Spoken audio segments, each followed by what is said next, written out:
San Antonio, Texas, home of the Alamo, the Tower of Americas, and the famous Riverwalk.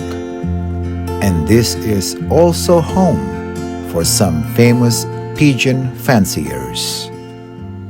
Greetings and welcome back to our channel, Film Express Racing Pigeons. And we are here again in Texas, Bulverde, Texas to be exact, and we are visiting one of most famous racing pigeon fanciers here, Mr. Bill Miller. How are you doing today, sir? I'm good, thanks. Well, thank you so much for letting me visit your loft. And when did you start Well, I this sport? started when I was 14 years old. Okay. Is when I started. I was in 8th grade in school. Me and probably 6 other kids got into pigeons at that point. And 3 of us, I think, are still racing today. Now, I've flown pigeons for 40-something years now, raced birds for 40-something years. Been a lot of fun, really excited about it, love to help people. Yeah.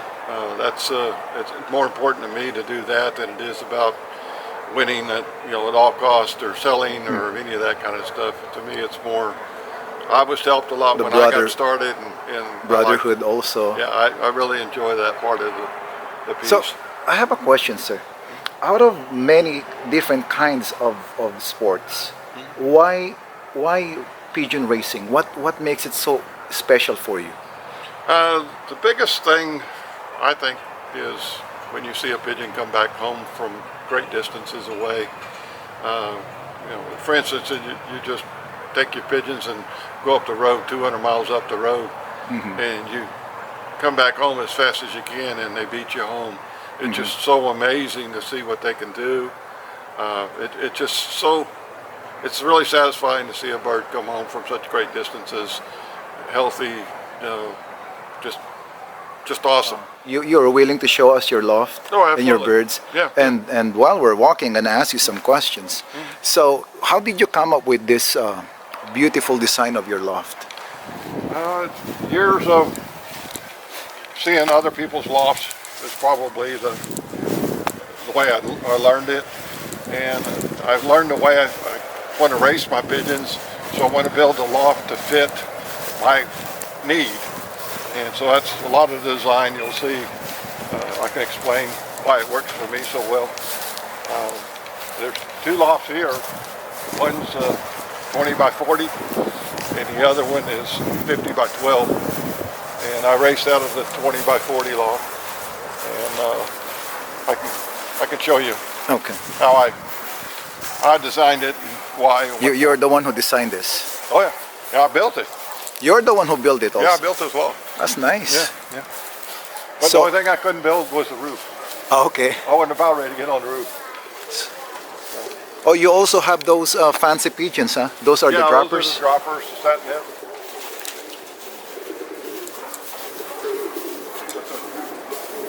The way this works, I want to let my birds out at home. You can have a one loft race in here. Oh yeah. Did you do it before? Yeah, I've done it before. One loft. Oh, you did a one loft race here? I did the Texas Center race. Oh, that is nice. Yeah, and then this comes up. So these are pigeons that will come back here? Yeah. Okay. Yeah, these are my old bird race birds. Oh, okay. Right here. We'll go inside and you'll see what's going on here. So are these like cocks or? These are mated pairs right now. Okay, they are breeding. I can explain why I do what I do here. Okay, sir. But notice the way the loft is designed. The loft is about 2 feet, 2.5 feet off the ground. So there's plenty of airspace underneath the pigeon loft. Now, where we're standing, this is elevated a couple of feet. That is when the pigeons come home off of racing, I got control of them. It is well, ventilated. Oh yeah. It's very important in Texas to. That's true, especially in That needs some air. summertime. So you're gonna show us the inside of your loft? Yeah.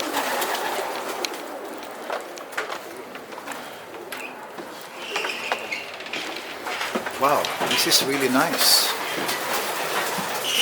Look how big this loft is. Yeah, there's 5 sections to the front side of the loft. they're all 8 by 8 sections. Okay. This section here is nothing but perches. There's no nesting boxes here. It's all just perches. That's what in this section is. Do you have any particular bloodline that you keep as your foundation? Champion. Champion. Now Craig was really good at working on the breeding for the success of my loft. So he's a partner and support with me. But this pen is the same thing, 8 by 8, nothing but perches. Okay. You know, a lot of people don't quite understand that, but So you're not into so much colors, right? Like, you know, different colors of they're all pigeons. blues and blue checks pretty much. Yeah. That's pretty what much. wins Yeah. for me. For you. I like other colors, but Uh-huh. they don't win. I like birds that win. So. Can you tell something about this one? This particular section. Oh, the back side of the loft. These are actually the breeding pens. Okay. Okay, they're 6 by 6, and there's a set of boxes on one side where they will breed. And right now, at the present time, I have some old cocks, and I'm trying to find out if I can get any more out of them. They're upwards to 15 years old. They're old birds, but they're mated to 2-year-old hens. You know what I like with your design? Aside from it's really big, so you have a door in here. It's not that when you enter, it's already have access with the birds. It's like each bird section has its. See, it cannot even escape from out on top. Right. On both sides it work that same way. They're all confined to smaller sections.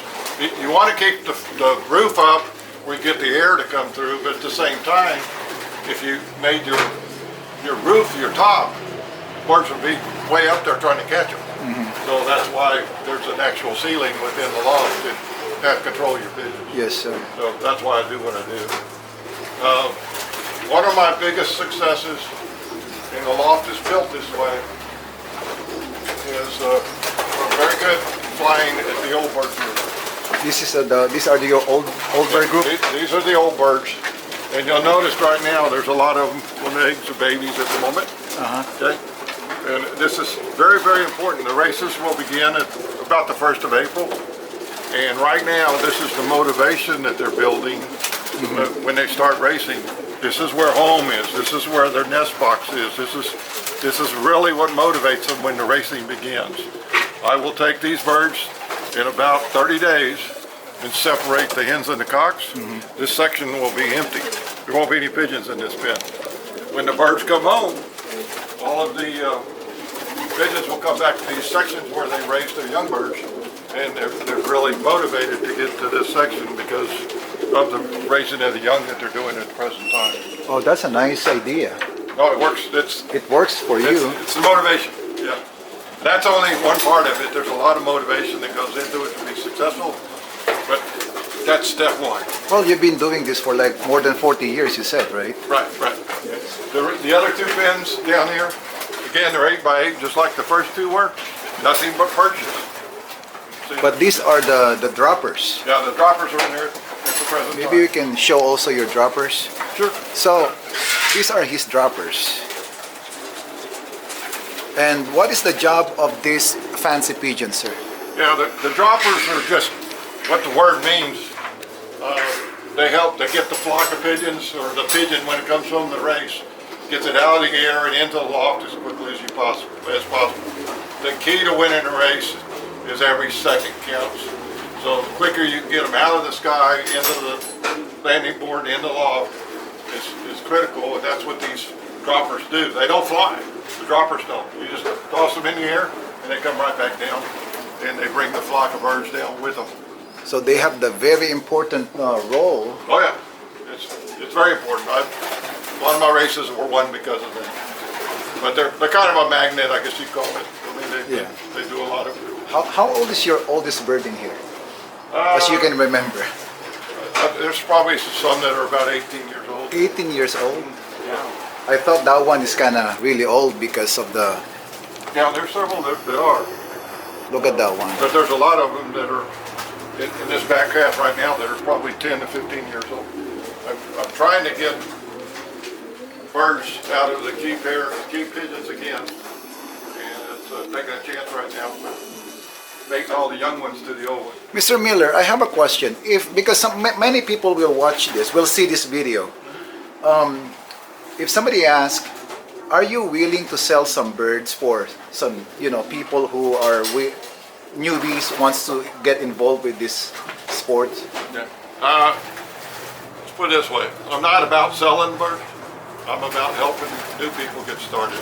Okay. I will raise, it's not uncommon for me to raise 20 young birds for somebody to help them get started. I've done as many as 50 sometimes to help people. Does it come with free advice? Oh yeah. That's one thing that I do is I'm not, everything's not top secret in my mind. I'll tell you everything I know. Okay. And the most important part of all of it is you can't be lazy. Yeah. It's really hard work, and you really got to stay after it.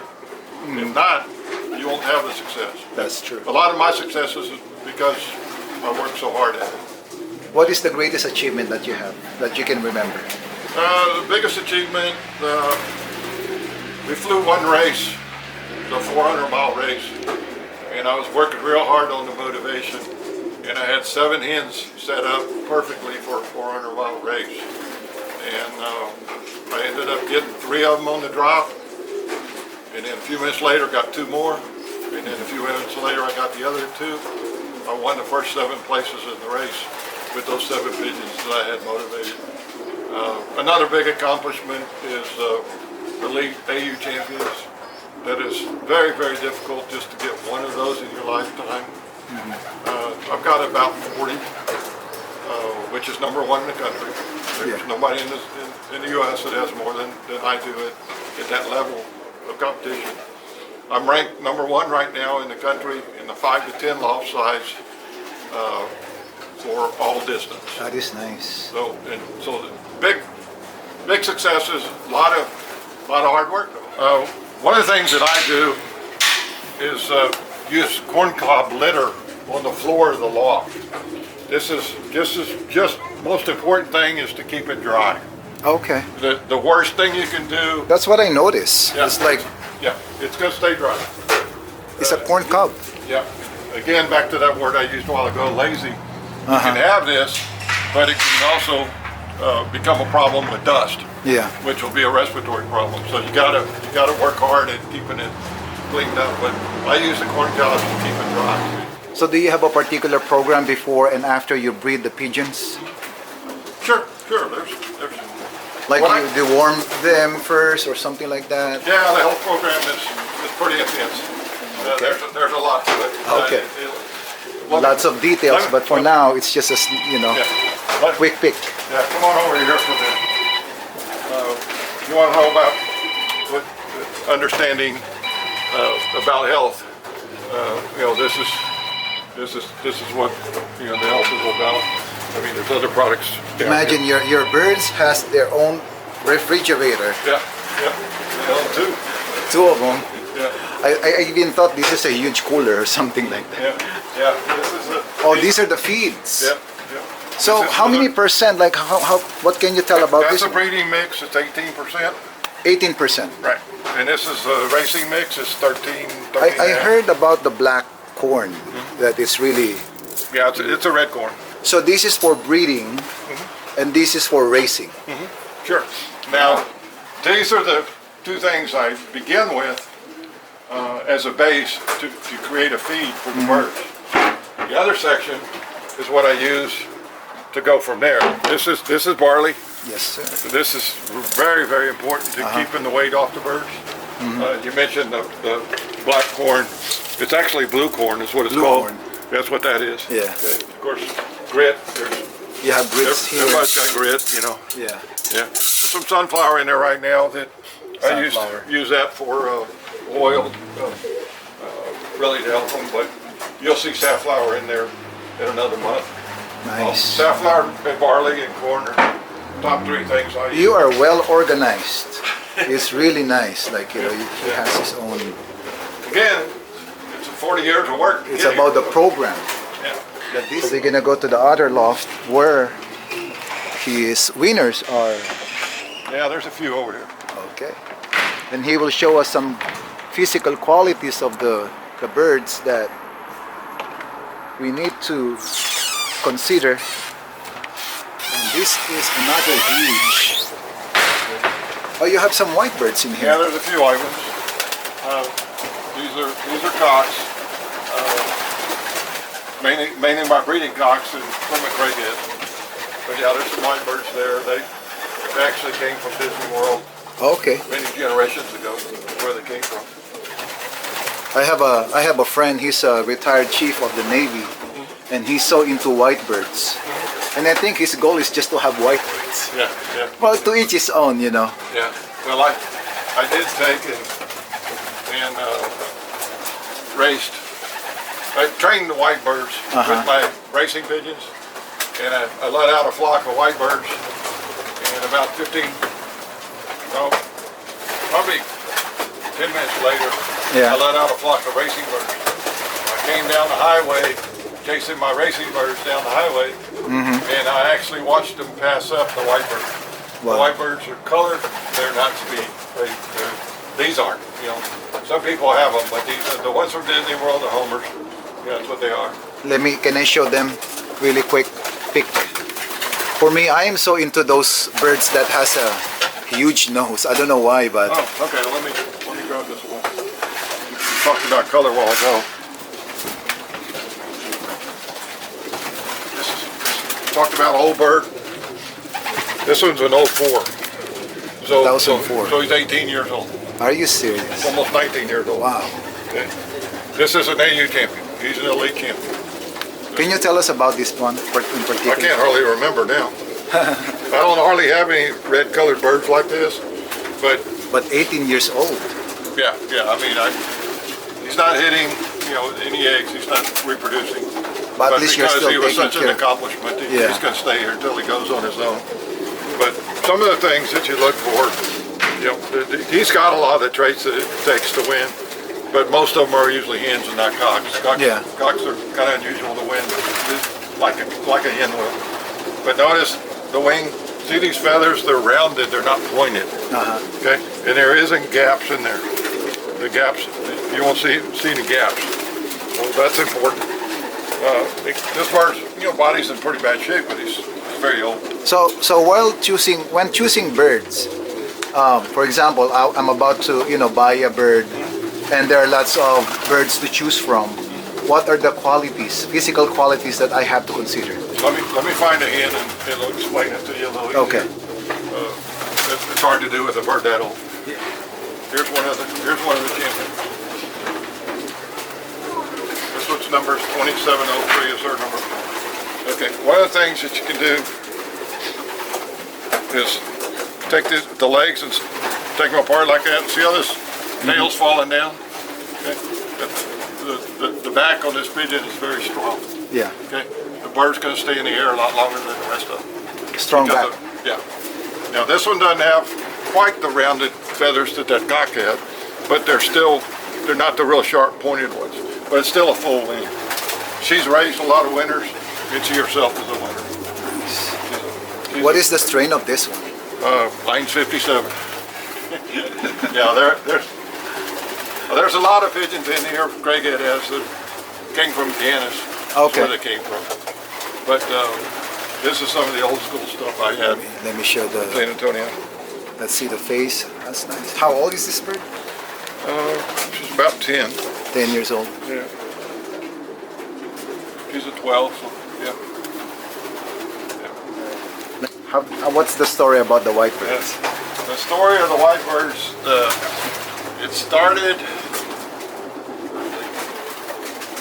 we'd gone on a family vacation, the kids were young, we'd gone to Disney World. Okay. And I told my wife that I wasn't going to Disney World unless I got to see the pigeons. She went through a lot of work to get behind the scene tour with the guy that handled the pigeons for Disney World in Florida, and was able to get there and see the birds.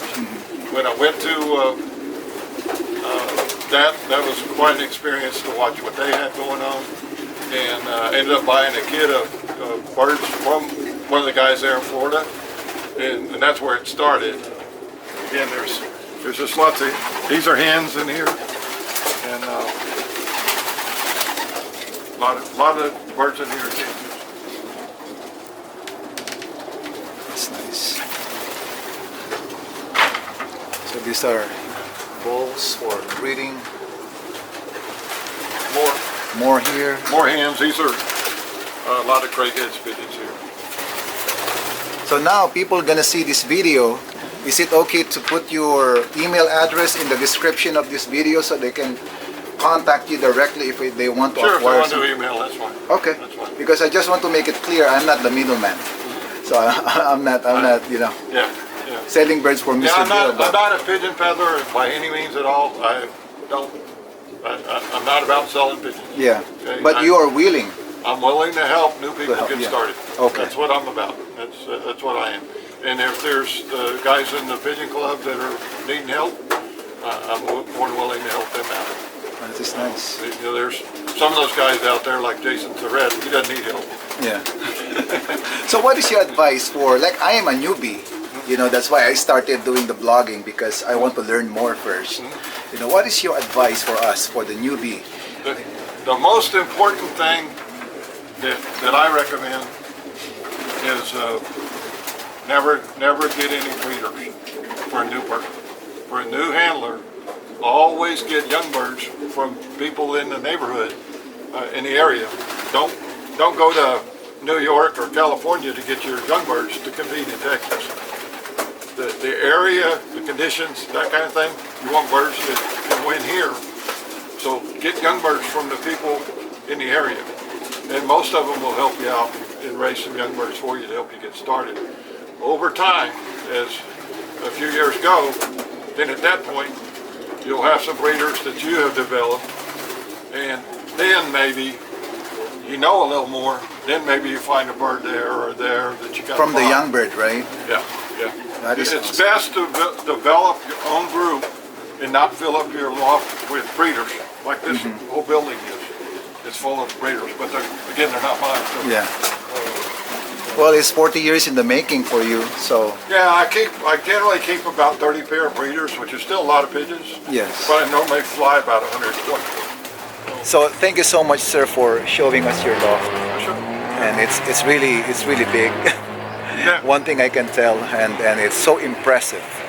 And is there anything else that you can share with our viewers in regards with this type of sport? Okay, you mentioned it's big. Okay, the idea of big, I try to keep about 3 square foot per pigeon. Okay. Okay, that's my goal. There's a lot of different techniques people use. I learned one about 15, 20 years back. It was incredible for me. So how do you train your birds? Okay, I catch them and go up the road, usually 4 times a week during the racing season. Okay. 40 to 50 miles in distance. Okay. Well, thank you so much for your advice, and well, thank you so much also again for the wonderful loft visit. Sure. Thank you, sir. Happy flying. Oh yeah, thank you. Happy flying.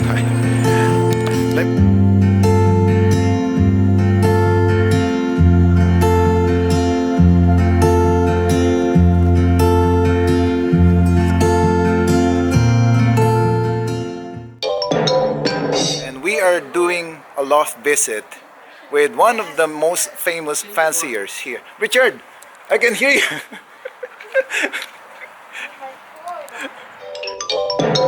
So thank you for hooking me up, Richard. And he introduced me to Bill Miller. And I am just so, what can you say about this loft, man? It's one of the nicest loft here in San Gabriel, Antonio.